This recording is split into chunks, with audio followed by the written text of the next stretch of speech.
आज रोजी आम्ही पोलीस स्टेशनला हजर असताना सकाळी आम्हास माहिती मिळाली की मध्य प्रदेश बैतूलकडून एक कंटेनर येत आहे. त्यामध्ये महाराष्ट्रामध्ये प्रतिबंधित केलेला गुटखा पान मसाला आहे अशी माहिती मिळाली.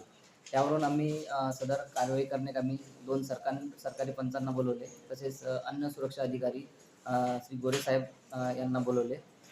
वरून आम्ही आमचा स्टाफसह बैतूल रोडवर जाऊन नाकाबंदी केली असता नाकाबंदी दरम्यान आम्हाला मिळालेल्या माहितीप्रमाणे एक कंटेनर आला. त्या कंटेनरची आम्ही पंचासमक्ष तपासणी केली असता त्यामध्ये महाराष्ट्रात प्रतिबंधित केलेला गुटखा पान मसाला हा असा एकूण 69 लाखाचा प्रतिबंधित गुटखा मिळून आला.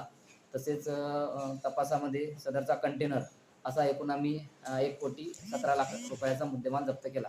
तसेच एका आरोपीस ताब्यात घेतले आहे. पुढील कारवाई सुरू आहे.